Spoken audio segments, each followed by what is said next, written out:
J'espère que tu vas bien, moi ça va. Aujourd'hui on est de retour sur YouTube pour une nouvelle vidéo et c'est un genre de vidéo, un concept que je n'ai encore jamais fait personnellement sur cette chaîne. Il y a encore très peu de temps, Margot Liseuse en faisait un sur la sienne. Et bref, quand je vous ai demandé quel genre de vidéo, quel style de vidéo vous ferait plaisir, vous m'avez dit les On My Shelf notamment. Du coup, je vous avais posté une story sur Instagram en vous demandant un chiffre entre 0 et 449 je crois. Et ben j'ai eu pas mal de réponses, donc voilà, une bonne, un peu plus de 10 réponses. Du coup, on va tous les mettre dans cette vidéo. J'espère que ça vous plaira. Regardez-moi ça. Il y a quand même une grosse sélection, c'est plutôt cool, ça va être très très chouette. Ça va me permettre de vous montrer plein de, notamment de graphiques que je ne vous montre plus forcément.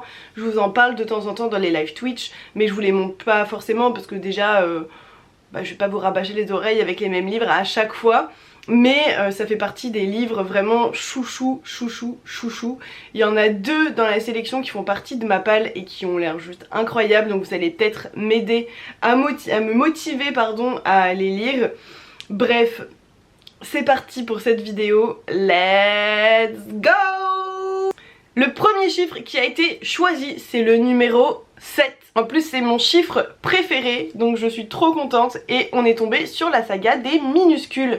À chaque fois quand c'était une saga, je vous ai pris le tome 1, du coup je vous ai pas pris les autres tomes évidemment, enfin ça paraissait logique.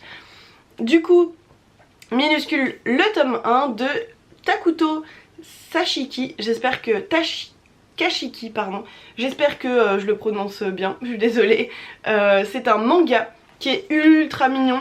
D'ailleurs là hier j'ai terminé le tome 12, j'étais trop contente, c'est trop bien. Bref.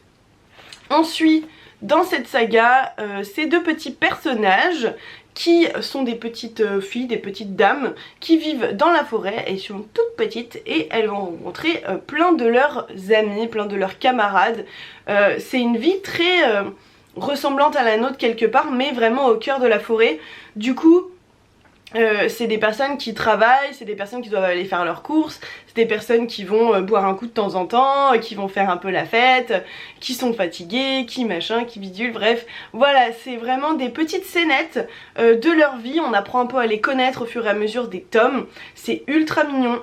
C'est mis dans les mangas pour enfants, alors personnellement je trouve pas forcément que, à part les dessins qui font très mignon, l'histoire je trouve pas forcément que ce soit adapté pour les enfants. Enfin il y a certaines scénettes oui, d'autres pas du tout. Enfin lisez, vous verrez bien. En tout cas c'est vraiment ultra mignon au niveau des dessins. Non mais franchement les dessins ils sont juste... Non mais vous avez vu mon coup de soleil là. J'ai pris un coup de soleil ce week-end. Les dessins ils sont juste incroyables. Et du coup c'est des petites dames qui sont très mimes, qui rencontrent des personnages animaux, d'autres petits humains comme ça. Enfin vraiment c'est trop bien, j'adore, je suis en amour. Et c'est ce que je disais hier dans le live quand j'ai fini le tome 12. C'est qu'en fait il y a beau avoir 12 tomes, je m'ennuie pas.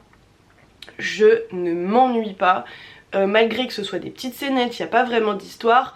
Et qui est quand même 12 tomes. Moi je suis pas adepte des grosses sagas, genre au bout d'un moment ça me saoule, surtout dans les mangas où je trouve que finalement ça avance pas, que c'est redondant et tout. Là j'ai pas du tout cette sensation là et franchement petite pépite. Deuxième numéro, le numéro 3. Et il s'agit du tome 1 de La Passeuse d'âme et le roi de Sophie Winter. Oui il y a des petits post-it parce que c'est des endroits que j'avais bien aimés et je sais plus pourquoi j'avais mis des post-it, enfin bon bref, peu importe. C'est un livre sur lequel j'ai eu un petit coup de cœur. On y parle, alors attendez, déjà je vous dis au début parce que je vous dis le résumé mais non, faut dire le début. C'est un livre que je représente en fait sur la librairie, sur la boutique Page Filante. Voilà, donc Sophie Winter, j'ai tous ses livres à la vente sur mon site.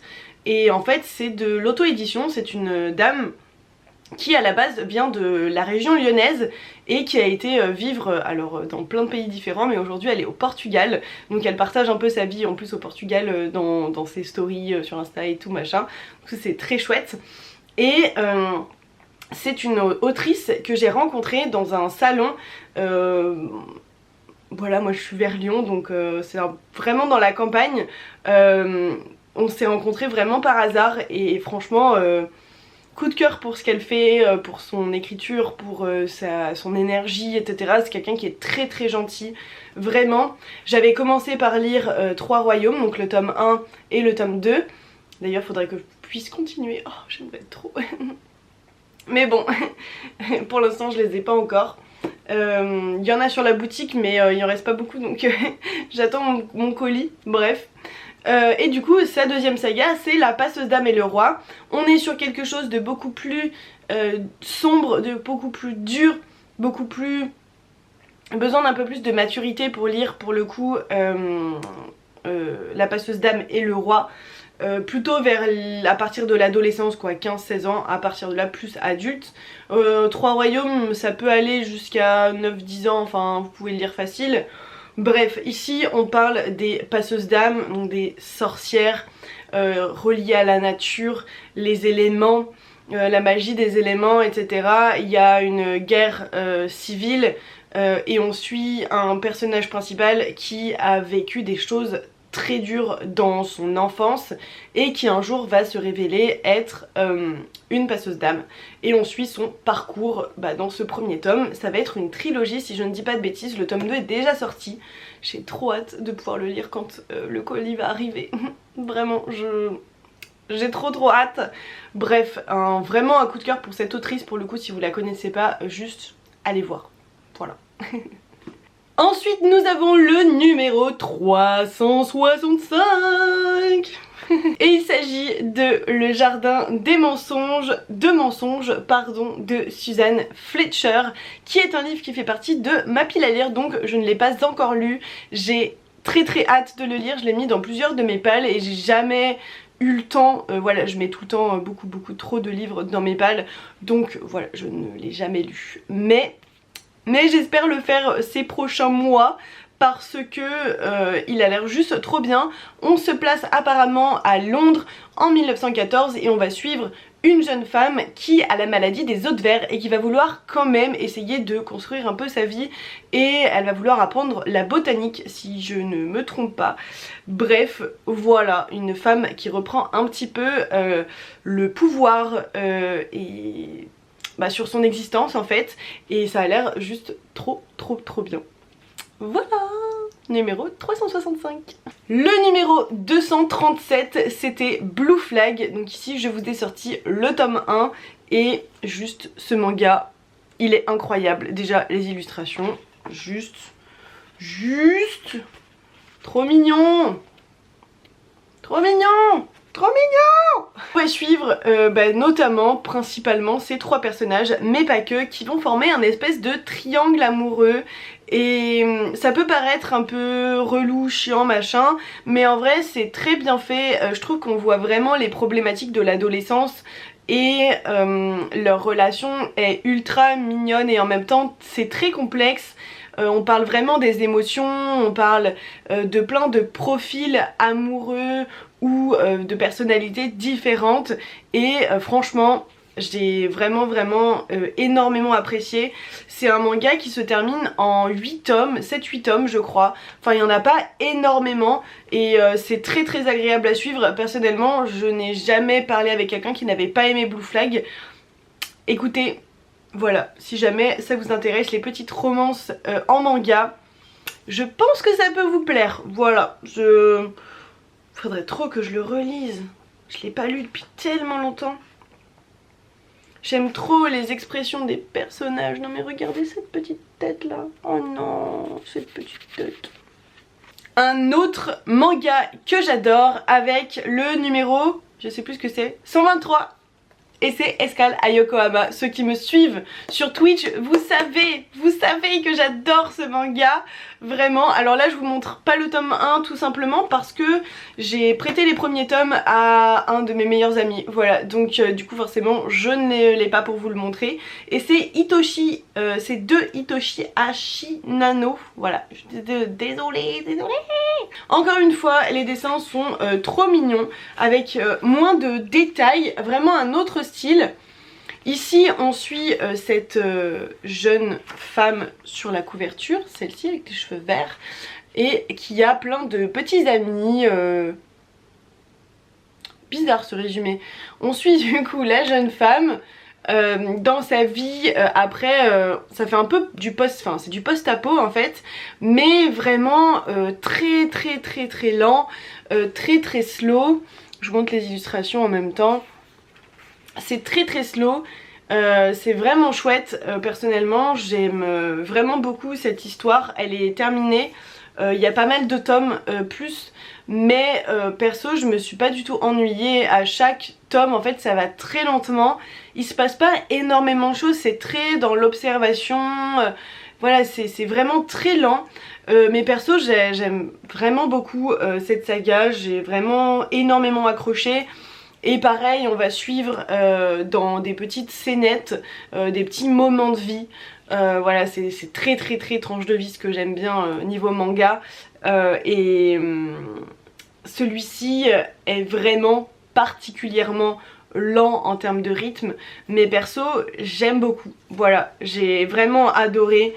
Tu vois là tu la suis juste qui se boit son petit café tranquille. Et en fait c'est une fille pas comme les autres, voilà, c'est du post-apo et c'est une fille pas comme les autres.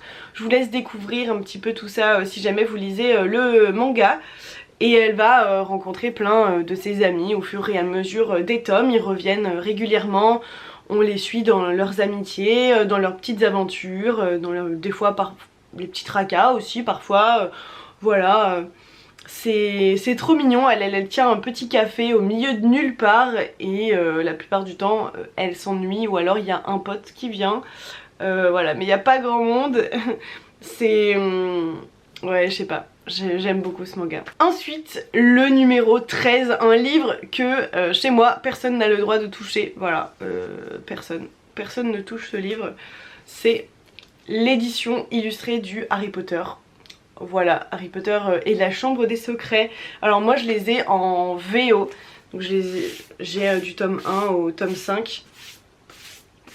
Je crois qu'ils vont pas faire la suite. Je suis un peu quelque part dégoûtée parce que vraiment j'aime de fou cette saga. Voilà, j'ai grandi avec et malgré les polémiques sur l'autrice, on m'enlèvera pas l'amour que j'ai pour Harry Potter. Et cette édition elle est juste magnifique, elle est juste magnifique. Mais c'est quand qu'on va arrêter de faire du bruit quand je fais des vidéos en fait? Hein Odin? Ouais. J'en peux plus. Voilà, donc je vous le montre, je n'ai pas besoin de présenter ce livre, juste la version illustrée elle est incroyable. Le numéro 69 et on tombe encore une fois sur une saga de manga que j'adore, qui est très connue aussi, c'est les carnets de l'apothicaire. D'ailleurs ils ont sorti aussi les petits romans si jamais il y en a qui préfèrent. Donc là... les dessins ça donne ça, perso j'adore le visage des personnages, les expressions et tout, je trouve que, je sais pas, genre c'est assez parlant, c'est très dans l'émotion, j'aime bien, mais c'est pas non plus trop. Voilà, ça vous donne une petite idée. Donc là je vous ai sorti encore une fois le tome 1, on suit cette jeune fille qui va être embauchée à la cour, elle a des talents d'apothicaire et elle va aider certains personnages en fait à résoudre des mystères, des choses, voilà, il faut pas trop que ça s'ébruite parce que c'est pas ouf, voilà, c'est pas ouf qu'il se passe ça dans la cour, tu vois. Et bref, tu vas la suivre dans son épopée, dans les intrigues de cours, les enquêtes, régler les petites enquêtes, plein de petits mystères. Et bah voilà, après il y a des petites intrigues autour d'elle aussi, enfin c'est très très chouette. Là on en est au tome, je sais plus, 12, 13, 14, je sais même plus, il y en a quand même pas mal. Personnellement il y a un moment donné où je commence un peu à me lasser, mais parce que c'est pas trop mon truc les sagas de manga qui font 70 tomes, c'est vraiment pas mon délire personnellement. Mais voilà, c'est très très chouette et franchement je vous conseille fois 1000 parce que c'est assez rafraîchissant je trouve. C'est pas le genre de saga que je lis très souvent en tout cas. Et si vous en avez d'autres dans ce genre à me conseiller, bah surtout n'hésitez pas en commentaire parce que j'en connais pas beaucoup et j'aimerais bien continuer dans ce style. Le numéro 324 est encore une fois une saga de graphique, mais cette fois-ci c'est une BD, il s'agit des Bergères Guerrières. Si jamais vous ne connaissez pas Bergères Guerrières, mais qu'attendez-vous en fait, juste voilà, c'est écrit par Jonathan Garnier et Amélie Fléché, enfin entre les illustrations et l'écriture, c'est juste pépitos pépitas en fait. Qu'est-ce que vous attendez? Ah! Du coup dans Bergères Guerrières on va suivre notamment ces deux personnages qui font partie d'un village dans lequel il n'y a quasiment plus que des femmes puisque les hommes ont dû partir à la guerre et les femmes se sont réorganisées pour faire fonctionner le village et notamment elles ont créé l'ordre des Bergères Guerrières pour protéger le village des bêtes sauvages, des petits monstres, tout ça quoi. Voilà, normal, la sécurité avant tout. Bref, et du coup, ces deux petits personnages vont vouloir faire partie des Bergères Guerrières et tu vas les suivre dans leur apprentissage. C'est vraiment très très chouette, pour le coup, vraiment une saga genre bourrée d'humour, avec des planches, pardon, très sympathiques. Voilà. Il y a vraiment beaucoup d'humour et en même temps, c'est juste... je sais pas, j'aime trop, il y a des aventures, il y a, tu vois voilà, il y a des petits monstres, il y a, voilà, ils apprennent, ils ratent, ils refont, ils réussissent, c'est très très chouette et vraiment il y a beaucoup d'humour, vraiment il y a beaucoup d'humour. Il y a 4 tomes si je dis pas de bêtises, d'ailleurs je suis dégoûtée parce que la dernière fois que j'aurais pu rencontrer les auteurs, je suis arrivée 5 minutes trop tard et ils avaient fermé la file pour les dédicaces, du coup j'étais trop triste, mais bon... une autre fois n'est-ce pas? Et d'ailleurs pour ceux qui ont des petits enfants, ils ont sorti la version album si jamais ça vous intéresse de les lire avec vos tout petits. Voilà, même si Bergères Guerrières est largement accessible en étant assez jeune enfant, mais les albums c'est vraiment pour les tout petits. Voilà, je dis ça, je dis rien. Ensuite le numéro 368 qui est un livre de Mappal, c'est Le bruissement du papier et des désirs de Sarah McCoy qui va retracer, en tout cas Sarah McCoy a essayé de retracer l'histoire de Marilla Cuthbert. Voilà, si jamais vous ne connaissez pas ce personnage, c'est un des personnages emblématiques de Anne des Pignons Verts, de...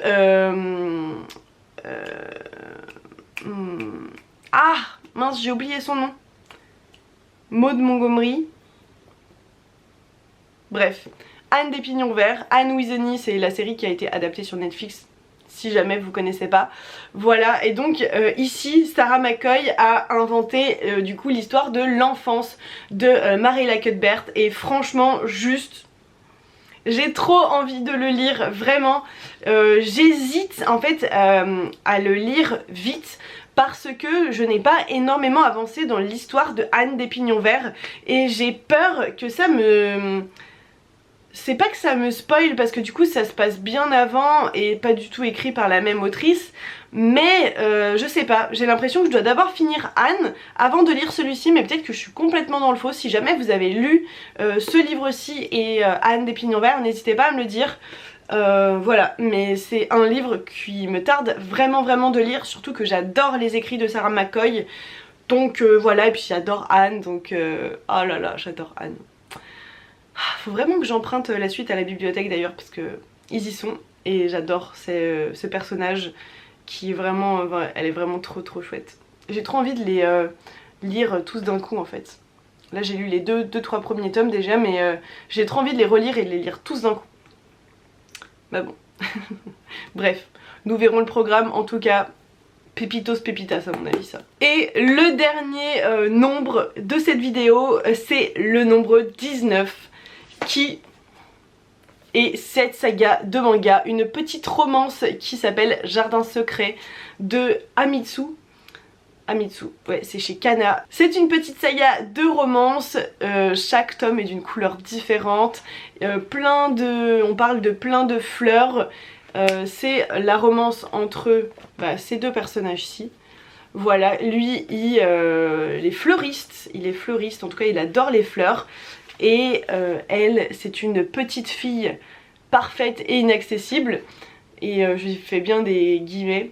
Les dessins sont juste trop mignons, bref, ils vont se rencontrer et ils vont vivre une histoire juste trop choupinou, voilà.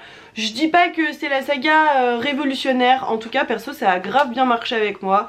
J'ai vraiment beaucoup aimé, la saga est terminée et perso j'ai vraiment adoré, je me suis pas ennuyée. Ça avançait bien, j'ai trouvé le lien avec les fleurs plutôt mignon, j'ai appris certaines choses sur les fleurs que je connaissais pas, donc non vraiment c'était plutôt chouette, très mignonnet. Voilà, faut pas en attendre un truc exceptionnel et original, et voilà, c'est une petite saga de romance très chouette, très mignonne.